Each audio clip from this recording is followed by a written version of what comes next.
50,000 ਦੇ ਮੁਆਵਜ਼ੇ ਦੀ ਮੰਗ ਤੇ 17,000 ਵਿੱਚ ਕਿਸਾਨ ਜਥੇਬੰਦੀਆਂ ਕਿਉਂ ਰਾਜ਼ੀ ਹੋ ਗਈਆਂ ਬੇहद ਘੱਟ ਮੁਆਵਜ਼ੇ ਦੇ ਵਿੱਚ। ਇਸ ਦੇ ਵਿੱਚ ਹੁਣ ਇੱਕ ਨਵਾਂ ਮੋੜ ਆਇਆ। BKU ਦੁਆਬਾ ਦੇ ਪ੍ਰਧਾਨ ਜੰਗਵੀਰ ਸਿੰਘ ਚੌਹਾਨ ਨੇ ਵੱਡਾ ਖੁਲਾਸਾ ਕੀਤਾ। ਉਹਨਾਂ ਕਿਹਾ ਕਿ 32 ਜਥੇਬੰਦੀਆਂ ਨਾਲ ਬੈਠਕ ਵਿੱਚ ਮੁੱਖ ਮੰਤਰੀ ਨੇ ਘੱਟ ਮੁਆਵਜ਼ੇ ਲਈ ਦਬਾਅ ਪਾਇਆ ਤੇ ਕਿਹਾ ਕਿ ਪੰਜਾਬ ਸਰਕਾਰ ਦਾ ਤਾਂ ਖਜ਼ਾਨਾ ਹੀ ਖਾਲੀ ਹੈ। ਇਸ ਦਾ ਹਵਾਲਾ ਦਿੱਤਾ ਗਿਆ, ਅਸੀਂ ਕੀ ਕਰਦੇ, 50,000 ਦੀ ਥਾਂ 17,000 ਦੇ ਘੱਟ ਮੁਆਵਜ਼ੇ ਲਈ ਮੰਨਣਾ ਸਾਡੀ ਮਜਬੂਰੀ ਸੀ। ਇਹ PTC ਨਿਊਜ਼ ਦੇ ਪ੍ਰੋਗਰਾਮ ਵਿਚਾਰ ਤਕਰਾਰ ਵਿੱਚ ਸਾਹਮਣੇ ਹਕੀਕਤ ਰੱਖ ਦਿੱਤੀ ਹੈ। ਕੱਲ 32 ਕਿਸਾਨ ਯੂਨੀਅਨਾਂ ਨਾਲ ਹੋਈ ਬੈਠਕ ਵਿੱਚ 17,000 ਦੇ ਮੁਆਵਜ਼ੇ ਤੇ ਕਿਸਾਨ ਜਥੇਬੰਦੀਆਂ ਰਾਜ਼ੀ ਹੋ ਗਈਆਂ ਸਨ, ਜਦੋਂ ਕਿ ਗੁਲਾਬੀ ਸੁੰਡੀ ਨਾਲ ਪ੍ਰਭਾਵਿਤ ਕਿਸਾਨ 50,000 ਰੁਪਏ ਪ੍ਰਤੀ ਏਕੜ ਮੁਆਵਜ਼ੇ ਦੀ ਮੰਗ ਕਰ ਰਹੇ ਨੇ। ਅਸਲੀਅਤ ਹੁਣ ਇਹ ਹੈ ਕਿ ਸਰਕਾਰ ਨੇ ਹੱਥ ਖੜੇ ਕਰ ਦਿੱਤੇ, ਦਬਾਅ ਪਾਇਆ ਕਿ ਸਾਡੇ ਕੋਲ ਤਾਂ ਖਜ਼ਾਨਾ ਹੀ ਨਹੀਂ, ਪੈਸੇ ਹੀ ਨਹੀਂ, ਤੇ ਕਿਸਾਨ ਜਥੇਬੰਦੀਆਂ ਮੰਨ ਗਈਆਂ। ਹੈਰਾਨ ਕਰਨ ਵਾਲਾ ਹੈ, ਲੇਕਿਨ ਹਕੀਕਤ ਇਹ ਹੈ। ਜ਼ਰਾ ਸੁਣੋ। किसान जथेबंदियां ते वागडोर किसानां ने, पूरे पंजाब के किसानां ने ਤੁਹਾਨੂੰ ਵਾਗਡੋਰ ਸੰਭਾਲੀ ਹੈ, ਤੁਸੀਂ ਉਹਨਾਂ ਦੀ ਅਗਵਾਈ ਕਰ ਰਹੇ ਹੋ। ਬੜਾ ਵਿਸ਼ਵਾਸ ਹੁੰਦਾ, ਬੜਾ ਭਰੋਸਾ ਹੁੰਦਾ ਕਿ ਜੋ ਤੁਸੀਂ ਕਰੋਗੇ ਸਹੀ ਫੈਸਲਾ ਕਰਕੇ ਆਓਗੇ। 50,000 ਰੁਪਏ ਦੀ ਡਿਮਾਂਡ ਸੀ, ਜਿਹੜਾ ਫਸਲ ਖਰਾਬਾ ਹੋਇਆ ਤੁਸੀਂ 17,000 ਰੁਪਏ ਦੇ ਵਿੱਚ ਪ੍ਰਵਾਨਗੀ ਦੇ ਆਏ, ਸਹਿਮਤੀ ਪ੍ਰਗਟ ਕਰ ਆਏ ਕਿ ਇਹ ਕਿਸਾਨਾਂ ਦੇ ਨਾਲ ਧੋਖਾ ਨਹੀਂ ਹੈ। ਕਿਸਾਨਾਂ ਦੇ ਨਾਲ ਧੋਖਾ ਕਿਸਾਨ ਆਗੂ ਨੇ ਕਰ ਰਿਹਾ, ਸਰਕਾਰਾਂ ਕਰ ਰਹੀਆਂ ਜੀ।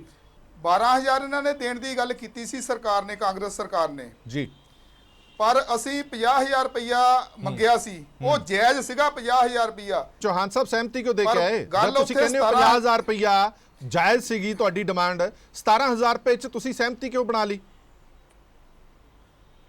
ਦੇਖੋ ਗੱਲ ਇਸ ਤਰ੍ਹਾਂ ਆ, ਜਿੱਥੇ ਖਜ਼ਾਨਾ ਹੀ ਖਾਲੀ ਹੋਵੇ ਉੱਥੇ ਦੇਣਾ ਕਿੱਥੋਂ ਆ?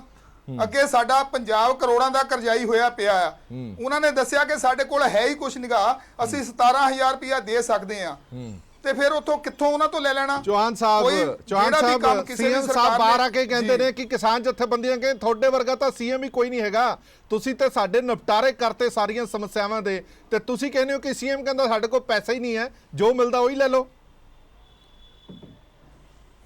ਦੇਖੋ ਸੀਐਮ ਜੋ ਕਹਿੰਦੇ ਉਹ ਸੀਐਮ ਸਾਹਿਬ ਨੂੰ ਪਤਾ ਹੋਵੇ। ਸਾਡੀ ਕਿਸੇ ਕਿਸਾਨ ਜਥੇਬੰਦੀ ਨੇ ਕੁਛ ਆ ਕੇ ਬਾਹਰ ਗਿਆ ਤਾਂ ਗੱਲ ਕਰੋ ਤੁਸੀਂ ਸਾਡੇ ਨਾਲ। ਇਹ ਪੂਰੀ ਚਰਚਾ ਤੁਸੀਂ ਕੁਝ ਦੇਰ ਬਾਅਦ ਵਿਚਾਰ ਤਕਰਾਰ ਵਿੱਚ ਵੇਖ ਵੀ ਸਕਦੇ ਹੋ। ਮੇਰੇ ਨਾਲ ਸਾਡੇ ਸੰਪਾਦਕ ਹਰਪ੍ਰੀਤ ਸਾਹਿਬ ਨੇ ਬਣੇ ਹੋਏ ਨੇ, ਉਹਨਾਂ ਕੋਲ ਚੱਲਦੇ ਹਾਂ। ਹਰਪ੍ਰੀਤ, ਇੰਨੀਆਂ ਸੌਫਟ ਕਿਸਾਨ ਜਥੇਬੰਦੀਆਂ ਸਰਕਾਰਾਂ ਤੇ ਕਦੋਂ ਤੋਂ ਹੋਣ ਲੱਗ ਗਈਆਂ ਕਿ 50 ਨਹੀਂ ਤਾਂ ਚਲੋ 17 ਲੈ ਲਓ, ਚਲੋ ਠੀਕ ਹੈ ਜੀ 17 ਹੀ ਸਹੀ, ਫਿਰ ਖੇਤੀ ਕਾਨੂੰਨਾਂ ਤੇ ਵੀ ਮੰਨ ਜਾਣ, ਫਿਰ ਜਿਹੜਾ ਪੂਰਨ ਕਰਜ਼ਾ ਮੁਆਫੀ ਦਾ ਇੰਨਾ ਰੌਲਾ ਹੈ, ਕਿਸਾਨ ਖੁਦਕੁਸ਼ੀਆਂ ਕਰ ਰਿਹਾ ਹੈ, ਸਰਕਾਰ ਤੇ ਪੌਣੇ 5 ਸਾਲ ਤੋਂ ਕਹਿ ਰਹੀ ਹੈ ਖਜ਼ਾਨਾ ਖਾਲੀ ਹੈ, ਮੰਨ ਜਾਣ ਫਿਰ? ਦੇਖੋ ਨਰਿੰਦਰ, ਸਭ ਤੋਂ ਵੱਡਾ ਸਵਾਲ ਇਹ ਸੀਗਾ ਇਸੇ ਬਹਿਸ ਦੇ ਵਿੱਚ ਹੀ ਅਨਿਲ ਸਰੀਨ ਨੇ, ਜਿਹੜੇ ਬੀਜੇਪੀ ਦੇ ਬੁਲਾਰੇ, ਉਹ ਬੈਠੇ ਸੀ। ਜੋ ਸਵਾਲ ਤੁਸੀਂ ਚੁੱਕ ਰਹੇ ਹੋ ਉਹੀ ਸਵਾਲ ਉਹਨਾਂ ਨੇ ਕਿਹਾ ਕਿ ਤੁਸੀਂ ਪੰਜਾਬ ਸਰਕਾਰ ਦੇ ਨਾਲ ਨੈਗੋਸੀਏਸ਼ਨ ਕਰਨ ਲਈ ਤਿਆਰ ਹੋ, ਪਰ ਕੇਂਦਰ ਸਰਕਾਰ ਦੇ ਨਾਲ ਨੈਗੋਸੀਏਸ਼ਨ ਕਰਨ ਲਈ ਤੁਸੀਂ ਬਿਲਕੁਲ ਤਿਆਰ। ਤੁਸੀਂ ਗੰਨੇ ਦਾ ਭਾਅ 450 ਰੁਪਏ ਮੰਗਦੇ ਹੋ, 360 ਰੁਪਏ ਤੇ ਸਹਿਮਤੀ ਬਣਾ ਦਿੰਦੇ ਹੋ। ਇੱਥੇ ਤੁਸੀਂ ਮੁਆਵਜ਼ਾ 50,000 ਮੰਗਦੇ ਹੋ, 17,000 ਰੁਪਏ ਤੁਸੀਂ ਸਹਿਮਤੀ ਬਣਾ ਦਿੰਦੇ ਹੋ, ਤੇ ਤੁਸੀਂ ਕਹਿੰਦੇ ਹੋ ਕਿ ਕੇਂਦਰ ਸਰਕਾਰ ਨਾਲ ਅਸੀਂ ਹਾਂ ਜਾਂ ਨਾ ਕਰਾਂਗੇ, ਤੇ ਪੰਜਾਬ ਸਰਕਾਰ ਦੇ ਨਾਲ ਤੁਸੀਂ ਨੈਗੋਸੀਏਸ਼ਨ ਕਰਦੇ ਹੋ। ਇਸ ਕਰਕੇ ਸਵਾਲ ਕਿਸਾਨ ਜਥੇਬੰਦੀਆਂ ਤੇ ਜ਼ਰੂਰ ਖੜਾ ਹੁੰਦਾ ਹੈ। ਨਾਲ ਹੀ ਸਵਾਲ ਇੱਕ ਹੋਰ ਵੱਡਾ ਖੜਾ ਹੁੰਦਾ ਕਿ ਤੁਸੀਂ 17,000 ਰੁਪਏ ਦੀ ਸਹਿਮਤੀ ਤੋਂ ਅੰਦਰ ਦੇ ਆਏ, ਕੀ ਤੁਸੀਂ ਉਹਨਾਂ ਖਰਾਬਾ ਹੋਏ ਕਿਸਾਨਾਂ ਨਾਲ ਗੱਲਬਾਤ ਕੀਤੀ ਕਿ 17,000 ਰੁਪਏ 'ਚ ਤੁਹਾਡਾ ਘਰ ਪੂਰਾ ਹੁੰਦਾ ਕਿ ਨਹੀਂ ਹੁੰਦਾ?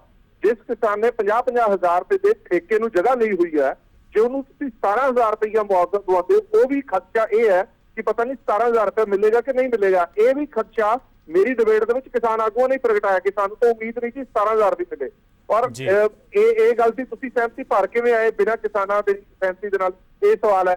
ਦੂਜਾ ਇੱਕ ਵੱਡਾ ਸਵਾਲ ਇਹ ਵੀ ਖੜਾ ਹੁੰਦਾ ਹੈ ਕਿ ਜਦੋਂ ਸੀਐਮ ਸਾਹਿਬ ਬਾਹਰ ਆ ਕੇ ਕਹਿੰਦੇ ਕਿ ਬਹੁਤ ਵਧੀਆ ਮੀਟਿੰਗ ਹੋਈ, ਬਹੁਤ ਵਧੀਆ ਮੀਟਿੰਗ ਰਹੀ, ਔਰ ਕਿਸਾਨ ਆਗੂ ਕਹਿ ਰਹੇ ਕਿ ਉਹ ਸਰਕਾਰ ਨੇ ਤਾਂ ਝੱਗੇ ਹੀ ਚੁੱਕਤਾ ਜੀ, ਖਜ਼ਾਨਾ ਖਾਲੀ ਹੈ, ਸਾਡੇ ਕੋਲ ਤਾਂ ਪੈਸੇ ਹੈ ਹੀ ਨਹੀਂ ਆ, ਆਹ 17,000 ਰੁਪਈਆ ਲੈਣਾ ਲਓ, ਨਹੀਂ ਲੈਣਾ ਨਾ ਲਓ। ਇਹ ਗੱਲਾਂ ਦਾ ਖੁਲਾਸਾ ਉਸ ਪ੍ਰੈਸ ਕਾਨਫਰੰਸ 'ਚ ਕਿਉਂ ਨਹੀਂ ਕੀਤਾ ਗਿਆ ਜਿਹੜੀ ਕਿਸਾਨ ਆਗੂਆਂ ਨੇ ਕੀਤੀ? ਇਸ ਕਰਕੇ ਮਨਸ਼ਾ ਉਹਨਾਂ ਤੇ ਵੀ ਚੁੱਕੀ ਜਾਂਦੀ ਹੈ। ਇਸ ਕਰਕੇ ਵਿਰੋਧੀ ਧਿਰਾਂ ਨੂੰ, ਵਿਰੋਧੀ ਪਾਰਟੀਆਂ ਨੂੰ ਵੀ ਸਵਾਲ ਕਰਨ ਦਾ ਮੌਕਾ ਮਿਲਦਾ ਹੈ ਕਿ ਤੁਸੀਂ ਕੱਲ ਪ੍ਰੈਸ ਕਾਨਫਰੰਸ ਕਰਦੇ ਹੋ, ਧੰਨਵਾਦ ਕਰਦੇ ਹੋ ਸਰਕਾਰ ਦਾ, ਉਦੋਂ ਤੁਸੀਂ ਇਹ ਕਿਉਂ ਨਹੀਂ ਕਹਿੰਦੇ ਕਿ ਸਰਕਾਰ ਨੇ ਸਾਨੂੰ ਕਿਹਾ ਜੀ ਸਾਡਾ ਖਜ਼ਾਨਾ ਖਾਲੀ ਹੈ, ਅਸੀਂ 17,000 ਰੁਪਏ ਦੇ ਸਕਦੇ, ਇਸ ਤੋਂ ਵੱਧ ਨਹੀਂ ਦੇ ਸਕਦੇ। ਸੋ ਇਹ ਐਕਸਕਲੂਸਿਵ ਜਿਹੜੀ ਹੈ ਜਾਣਕਾਰੀ ਅੱਜ ਇਹਨਾਂ ਨੇ ਦਿੱਤੀ ਹੈ। ਇਹ ਉਹ ਕਿਸਾਨ ਆਗੂ ਹੈ ਜੰਗਵੀਰ ਸਿੰਘ, ਜਿਹੜਾ ਉਸ ਮੀਟਿੰਗ ਦੇ ਵਿੱਚ ਵੀ ਸ਼ਾਮਿਲ ਸੀਗਾ।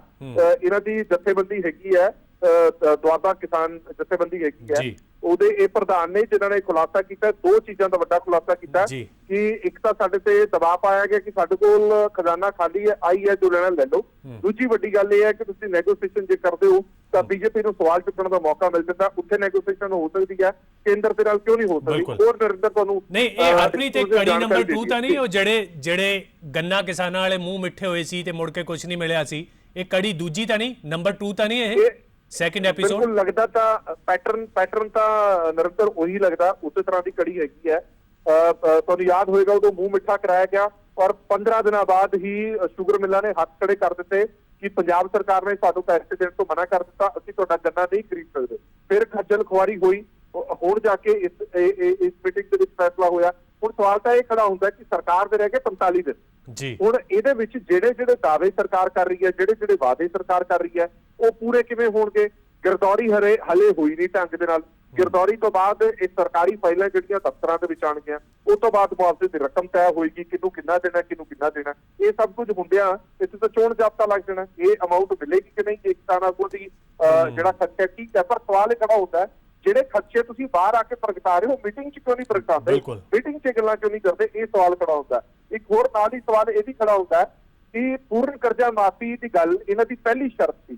ਇਹ ਜਿਹੜਾ 1889 ਪ੍ਰੋਗਰਾਮ ਲੈ ਕੇ ਗਏ ਸੀ, ਉਹਦੇ ਸਭ ਤੋਂ ਪਹਿਲੀ ਗੱਲ ਸੀ ਕਿ ਪੂਰਨ ਕਰਜ਼ਾ ਮਾਫ ਕੀਤਾ ਜਾਵੇ। ਉਸ ਤੱਕ ਕੋਈ ਗੱਲ ਹੀ ਨਹੀਂ ਹੋ ਪਾਈ, ਕੋਈ ਸਹਿਮਤੀ ਨਹੀਂ ਬਣ ਪਾਈ। ਫਿਰ ਤੁਸੀਂ ਕਹਿ ਰਹੇ ਹੋ ਕਿ ਉਹ ਨੈਕਸਟ ਮੀਟਿੰਗ ਹੋਏਗੀ।